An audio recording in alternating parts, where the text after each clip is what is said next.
இந்த ஒரு வாரத்துல மட்டுமே 3 முக்கியமான பூமி எதிர்ச்சிகள் நடந்திருக்கு. அதுவும் 6 பாயிண்ட்டுக்கு மேல. ஒண்ணு துருக்கியில, இன்னொன்று ரஷ்யாவோட திமிட்டும் குரில் அப்படிங்கிற ஒரு இடத்துல, இன்னொன்று மெக்சிகோல 6.1, 6.0, 6.0 வந்திருக்கு.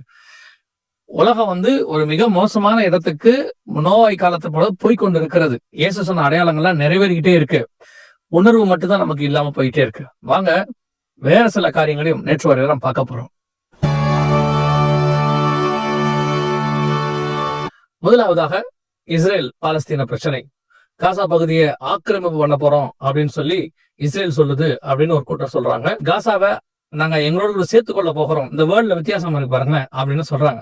இப்போ புது வேர்டை நெத்தன்யாகு யூஸ் பண்ணிருக்காரு. பெஞ்சமின் நெத்தன்யாகு இஸ்ரேல் பிரதமர் யூஸ் பண்ணிருக்காரு. அவர் என்ன சொல்றாருன்னா, நாங்க காசாவை பிடிக்க போறது இல்ல, இப்போ ஹமாஸ் கையில இருந்து அதை விடுதலையாக்க போறோம் அப்படின்னு சொல்றாரு. சோ காசா பகுதியை ஒரு மிகப்பெரிய போருக்கு தயாராகுங்கள் அப்படின்னு சொல்லி இஸ்ரேல் ராணுவத்துக்கு ஒரு காரியம் சொல்லப்பட்டிருக்கிறது, அறிக்கை வந்திருக்கிறது. இதையும் தாண்டி இஸ்ரேல் ராணுவத்துக்குள்ளேயே ஐடிஎஃப்க்குமே கவர்மெண்ட்டுக்குமே இஸ்ரேல் கவர்மெண்ட்டுக்குமே ஒரு பிரச்சனை வந்திருக்கு. என்னன்னா, இந்த காசாவை பிடிப்பதுல அவங்களுக்குள்ள கொஞ்சம் முரண்பாடு இருக்கு. காசாவை பிடிக்கணுமா இப்படி செய்யணுமான்ட்டு சில ராணுவ வீரர்கள் நாங்க ராணுவத்துக்கு வரமாட்டோம்னு சொல்லியிருக்காங்க. அவங்க மேல கேஸ் போட்டிருக்காங்க. இந்த மாதிரி ஒரு பெரிய குழப்பமான சூழ்நிலை அங்க நடந்துகிட்டே இருக்கு. காசா பகுதி மக்கள்ல அந்த பிடிக்கிறதுல அந்த விஷயங்கள் நடந்துகிட்டே இருக்கு. இதுக்கு நடுவுல ஏறக்குறைய 147 நாடுகள் இந்த பாலஸ்தீனத்தை அங்கீகரித்து, அதாவது பாலஸ்தீனம் என்பது தனி நாடு. இஸ்ரேல் சொல்லுது 1948 யுத்தம் ஆரம்பித்த போது அவங்க வெளியே போனாங்க. அந்த பகுதி எங்களுதுதான், எங்களுடையதான வெளிப்புறத்துல அவங்க இருக்காங்க. அந்த பகுதியை இன்னைக்கு ஒரு தனி நாடா அங்கீகரிச்சு அவங்கள ஒரு நாடா சொல்லக்கூடாது அப்படின்னு இஸ்ரேல் சொல்லுது. ஆனா ஐநால ஏறக்குறைய இருக்கக்கூடியதான 76% சொல்ல போனா 147 நாடுகளுக்கு மேல இதுக்கு ஆதரவு இருக்கு. பாலஸ்தீனத்தை தனி நாடாக அங்கீகரிக்கணும். இது இஸ்ரேல் ஒத்துக்காத முதல் பிளான். இதை விட 2வது பிளான் என்னன்னு கேட்டீங்கன்னா, இந்த நாட்டுக்கு பாலஸ்தீனத்துக்கு தலைநகராக எருசலேமை கொடுக்கணும். முழு எருசலேம் வேண்டாம், பாதி கொடுத்தா போதும் அப்படின்னு நம்ம சொல்றாங்க. அதான் 2 ஸ்டேட் சொல்யூஷன். சோ இந்த பிரச்சனை இப்போ உச்ச நிலையை அடைய தொடர்ந்திருக்கு. செப்டம்பர் 24 தான் அவனோட ஃபைனல். இப்ப யூஎன் கவுன்சில்ல காசாவை இஸ்ரேல் பிடிக்கிறத பத்தி பேச ஆரம்பிச்சிருக்காங்க. பிடிக்க கூடாது. வர சனிக்கிழமை இன்னைக்கு இந்த நேற்று வரை நீங்க பாத்துக்கிட்டு இருக்கிற இந்த சூழ்நிலையில இந்த யூஎன் கவுன்சிலுடைய காரியம் நடந்துகிட்டு இருக்கு. அதே வேளையில இத 147 நாடுகள் இதை இஸ்ரேல்கிட்ட இருந்து வாங்கி கொடுங்க அப்படின்னு சொல்றாங்க. பரபரப்பா போகுது. ஆனால் சகரியாவின் புஸ்தகம் 12ஆம் அதிகாரத்துல 3-4 வசனங்களை வாசிக்கும் பொழுது இது தெளிவாக அங்க அப்படியே சொல்லப்பட்டிருக்கிறது. பூமியில் உள்ள எல்லாரும் ஏகமாய் கூடிக்கொள்வார்கள். வெறும் 147 நாடுகள் மட்டும் இல்ல, ஒரு இஸ்லாமிய கூட்டமைப்பு அப்படின்னு சொல்லக்கூடியதான இஸ்லாமிய நாடுகள் இவங்க எல்லாருமே இப்போ அழைப்பு விட்டுருக்காங்க. யார் கொடுத்துருக்காங்கன்னா துருக்கி கொடுத்துருக்கு. நீங்க வாங்க எல்லாரும் இணைவோம் இந்த விஷயத்துல. ஆனா இது எங்க போய் முடியும்னு பாத்தீங்கன்னா, இஸ்லாமிய நாடுகள் எல்லாம் ஒன்னா சேர்ந்து வரும்போது இதை இஸ்ரேல் எப்படி திருப்போம் அப்படின்னு கேட்டீங்கன்னா, இஸ்லாம் வெர்சஸ் ஜூயிஷம் அப்படி திருப்ப வாய்ப்பு இருக்கிறது. இந்த யுத்தம் அப்படி போகவும் வாய்ப்பு இருக்கிறது. எப்படியோ யுத்தத்துக்கான மிக முக்கியமான ஒரு வழிவகை இப்பொழுது செய்யப்பட்டு கொண்டே இருக்கிறது. செப்டம்பர் 24 அவங்க ஒரு டெட்லைன் மாதிரி வச்சிருக்கிறாங்க. இதோட அப்டேட் கதர் சித்தமனால் வருகிற காலங்களில் உங்களுக்கு சொல்றோம்.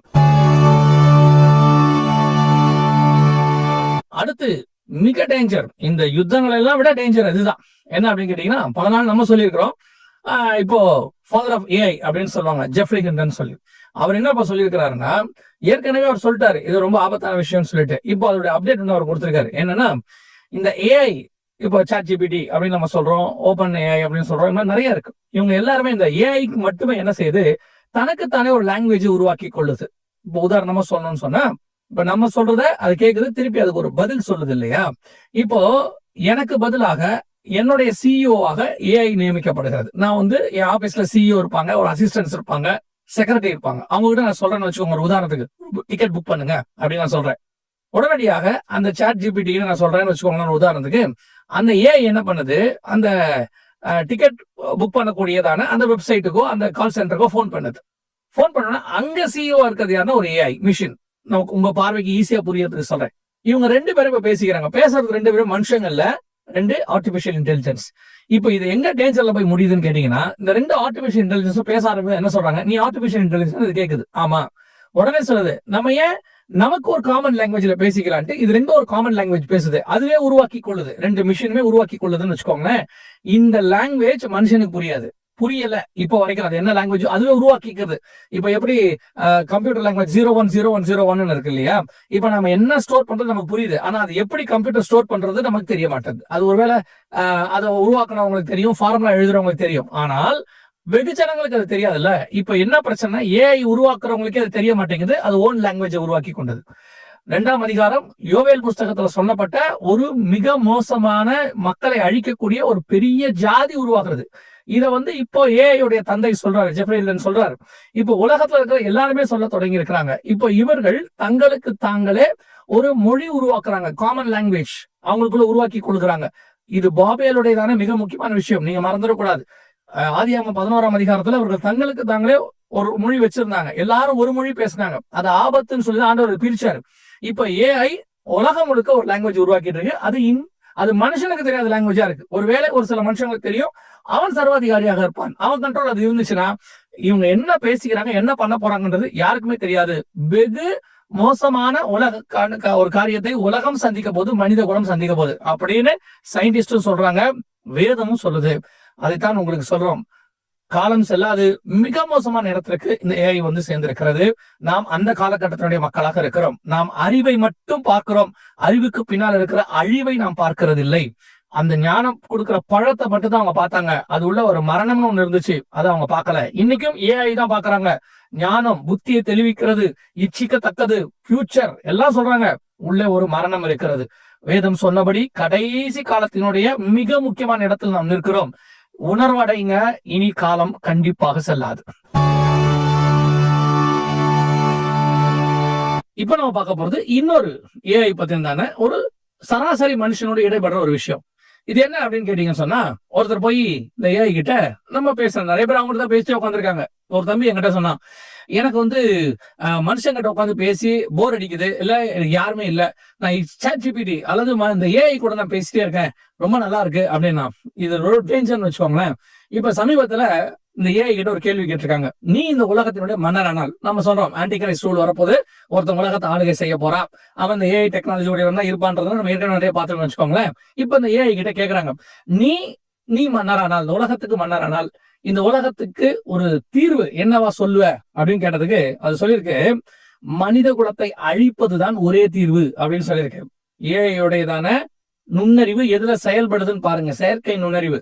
மனித நுண்ணறிவு ஒரு பீரியட்ல வாழ வைப்பது, அதற்கு பிறகு மனிதன் கொலை செய்கிறவனாய், அதாவது அழிப்பது மனிதனுடைய நோக்கமாய் மாறிடுச்சு. இப்போ ஏஐ சொல்லுது முழு மனித குலத்தை அழிப்பது, அதான் ஒரே தீர்வு அப்படின்னு சொல்லியிருக்கான். இதுக்கு ஒரு உதாரணம் ஒண்ணு நடந்திருக்குது. ஒருத்தன் ChatGPT பேசிட்டே இருந்திருக்கான், அவனுக்கு ஒரு வியாதி இருந்திருக்கு. அதுல அது என்ன பண்ணிருக்கு, ஒரு மெடிசன் எடுக்க சொல்லிருக்கு, புரோமைட் அப்படின்னு ஒரு மெடிசன். இது அவன் எடுக்கிற குளோரைடுக்கு ஒரு ஆல்டர்னேட், அல்லது அவன் டயட்ல குளோரைட் அதிகமா இருக்கு, அதுக்கு ஆல்டர்னேட் எனக்கு சொல்லுன்னு சொல்லும்போது ஒரு ஒரு மெடிசன் சொல்லியிருக்கு. இந்த டயட் சார்ட்டை ChatGPT சொல்றதை அவன் ஃபாலோ பண்ணியிருக்கான், அந்த ஏஐ சொல்றதை அவன் ஃபாலோ பண்ணியிருக்கான். நல்ல டயட், 3 மாசம் பாடி பாய்சனா மாறிடுச்சு. அப்புறம் கொண்டு போயிட்டு அமெரிக்கால அவனை ஹாஸ்பிட்டல் அட்மிட் பண்ணி எல்லாம் பண்ண, பயங்கரமா இதாயிட்டான், பாய்சனட் ஆகி ஆள் சாக்கிற நிலைமைக்கு வந்துட்டாரு. அப்புறம் எப்படியோ கஷ்டப்பட்டு காப்பாத்திட்டாங்க. அவர்கிட்ட கேட்டிருக்காங்க, நீ ஏன் இந்த மாதிரி இதை எடுக்க கூடாது, இது மிருகங்களுக்கு யூஸ் பண்றது, ஃபேக்டரிஸ்ல யூஸ் பண்ணக்கூடிய ரசாயனம், இதை நீ ஏன் எடுத்த அப்படின்னு அவரு அந்த ஆள் சொன்ன ஸ்டேட்மெண்ட், நான் இந்த மாதிரி ஒரு ஏஐ கிட்ட கேட்டேன், ஏர்ஃபிளட் டெக்னாலஜி ChatGPT கேட்டேன், அது இந்த குளோரைடுக்கு ஆல்டர்னேட்டா இதை எடுன்னு தான் சொல்லிச்சு. 3 மாசம் எடுக்கிறதுக்கு ஆரம்பம் நல்லா இருந்துச்சு, அதுக்கு பிறகு எடுக்க முழுசாக உயிர் போகிற நிலைமைக்கு ஆயிடுச்சு. இப்படித்தான் அநேகர் தங்களுடையதான நிறைய காரியத்தை ChatGPT கிட்ட போய் கேட்கறாங்க, ஏஐ கிட்ட போய் கேட்கறாங்க, ஓபன் ஏஐ கிட்ட கேட்கறாங்க. ஆனா அது சொல்லக்கூடியதான தீர்வு மனித குலத்திற்கு மிக மோசமான இடத்துக்கு போய்கொண்டே இருக்கிறது. அதைத்தான் நான் உங்களுக்கு சொல்லுகிறேன். இப்ப கடைசியாக ஒரு காரியத்தை நாம் பார்த்து விட்டு முடிக்க போகிறோம். இது முழுக்க வேதத்தினுடையதான காரியத்தை நோக்கி உலகம் போகுதுன்றதுக்கான அடுத்த மிக முக்கியமான ஆதாரம். இப்போ பில்கேட்ஸ் திருப்பி வந்திருக்கிறாரு. பில்கேட்ஸ் என்ன சொல்லியிருக்கிறாரு, இப்போ எலக்ட்ரானிக் டாட்டூஸ் அப்படின்னு சொல்றோம். அதாவது டாட்டூஸ்னா என்னன்னா, நம்ம உடம்புல படம் வரைகிறது, பச்சை குத்துறது. இந்த பச்சை குத்துற விஷயத்தை பைபிள் எதிர்க்கிறது. பழைய ஏற்பாட்டு காலத்துல இருந்து நமக்கு அதை எதிர்க்கிறது. பச்சை குத்தக்கூடாது நம்ம உடம்புல. கிறிஸ்தவர்கள் பச்சை குத்துவது பைபிள் படி ஏற்றுக்கொள்ளக்கூடியது அல்ல.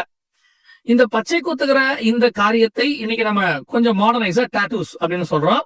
போய் பச்சை குச்சி கொள்றோம், நம்ம இஷ்டப்பட்ட படங்கள்லாம் போடுறோம் இல்லையா? இப்ப இதையே அவர் என்ன சொல்றாரு, இப்ப நீங்க முந்தி பணம் வாங்கும் போது நம்ம கேஷ் கொடுத்தோம், கார்டு கொடுத்தோம் இல்லையா? அதுக்கப்புறம் இப்ப நம்ம QR கோட் ஒன்று யூஸ் பண்ணிட்டு இருக்கோம். இந்த QR கோட் என்ன, அதுல என்ன இருக்கு நமக்கு ஒன்றும் தெரியாது. நீங்க அந்த QR கோட் அப்படி ஸ்கேன் பண்ணீங்கன்னா அது போயிட்டு உங்களுக்கு ஒரு அக்கௌண்ட் ஓபன் பண்ணது, நீங்க பணத்தை போடுறீங்க, இவ்வளவுதான் உங்களுக்கு தெரியுது. அந்த QR கோடோட டிசைன் என்ன, அது எதுக்கு, எந்த கம்பெனி கொடுக்கப்பட்டிருக்கு, இது எதுவுமே நமக்கு தெரியாது. ஜஸ்ட் போடும்போது ஒருவேளை கம்பெனி பேர் QR கோட் நீங்க ஸ்கேன் பண்ணா வரலாம்.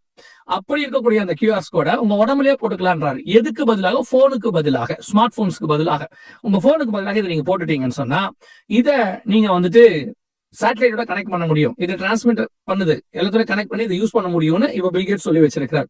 என்ன பெரிய ஆச்சரியம் கேட்டீங்கன்னா, சில வருஷங்களுக்கு முன்பாக துபாயில இனி 2030 ஸ்மார்ட் போனே இருக்காது, இனி நீங்க உங்க பாடியை போனா மாறுவாங்க. அதுக்கு முன்னாடி பிபிசியில ஒரு ஆட் ஒண்ணு வந்துச்சு. அதுல உங்க உடம்புலயே போனை இம்ப்ளான்ட் பண்ணி உங்க கையிலேயே அதை வச்சுக்கிட்டு உங்களுக்குள்ளேயே ஒரு ஸ்பீக்கரை ஃபிக்ஸ் பண்ணி கேட்கக்கூடியதான ஒரு டெக்னாலஜி ஒண்ணு காட்டினாங்க. இதெல்லாமே வந்துட்டு காட்டப்பட்டது முன்னாடி நமக்கு இப்படி ஒண்ணு வருதுன்னு சொல்லி. இப்போ அவர் என்ன சொல்றாரு, அதை அப்படியே ஒரு டேட்டூ உங்களோட பாடியில போட்டுக்கிட்டீங்கன்னா இதுவே QR கோட் பண்ணிக்கும், இதுவே உங்களுடைய போனை ரிசீவ் பண்ணிக்கும், கால்ஸ் ரிசீவ் பண்ணிக்கும். போட்டிருக்கிறவரும் QR கோட் போட்டா போதும், இவங்களும் போட்டா போதும். அது டெக்னாலஜி எப்படி யூஸ் பண்ணலாங்கிறதெல்லாம் இன்னைக்கு கொண்டு வர போகிறாங்க. நமக்கு என்னன்னா, உங்க வலது கையில நெத்தியில முத்திரை போட போறாங்கிற கான்செப்ட் வெகு தூரத்தில் இல்லை. வெளிப்படுத்தல் 13, 16, 17 எவ்வளவுதான் வேதத்தில் சொல்லப்பட்ட விஷயங்கள். நீங்க சொல்றது வந்து ராஜாக்கள் காலத்தில், சரித்திர காலத்தில் இருந்து இன்னைக்கு உள்ள டெக்னாலஜி காலம் வரைக்கும் வேதத்துல துல்லியமாய் உரைக்கப்பட்டிருக்கிறது. இப்படிப்பட்டதான ஒரு வேதமும் தேவனும் உலகத்தில் இல்லவே இல்லை. ஆனால் நாம் கையில வச்சிருக்கிற நாம் இதை குறித்து எவ்வளவு அவேர்னஸா இருக்கிறோம், அதான் ரொம்ப முக்கியம். நல்லா தெளிவா வாசிச்சு பாருங்க. இயேசு சொன்ன கடைசி காலம் நம் கண்களுக்கு முன்பாக ஸ்டெப் பை ஸ்டெப்பா எல்லாத்திலையும் தெரியுது. அதாவது டெக்னாலஜில தெரியுது, உலகத்துல நடக்கக்கூடிய காரியங்கள்ல தெரியுது, இஸ்ரேல்ல தெரியுது, எல்லாத்திலும் தெரியுது. இனி காலம் கண்டிப்பாக செல்லாது. நமக்கு இருக்கிற ஒரே காலம் ஆயத்தப்படுகிற காலம் ஒன்று இருக்கிறது. நோவா காலத்தை மாதிரி கீழ்ப்படியாமல் போன ஜனங்கள்னு இருக்கு, நிர்விசானமா இருந்தாங்கன்னு இருக்கு, உணர்வு இல்லாமல் இருந்தாங்க அப்படின்னு இருக்கு. அந்த மாதிரி இல்லாதபடிக்கு அந்த யோனா காலத்து ஜனங்கள் போல, நினிவே ஜனங்கள் போல கேட்ட உடனே ஆயத்தப்பட்டு இரட்டுடுத்தி சாம்பல்ல உட்கார்ந்து அவர்கள் அந்த தீங்கிலிருந்து தப்பித்தது போல வருகிற அழிவிலிருந்து தப்பித்து ஆண்டவராகிய இயேசு கிறிஸ்துவுக்கு முன்பாக நிற்க பாத்திரவர்களாய் இருக்கும்படி விழித்திருந்து ஜெபம் பண்ணுங்கள் வேதம் சொல்லுது. வெகு சீக்கிரத்தில்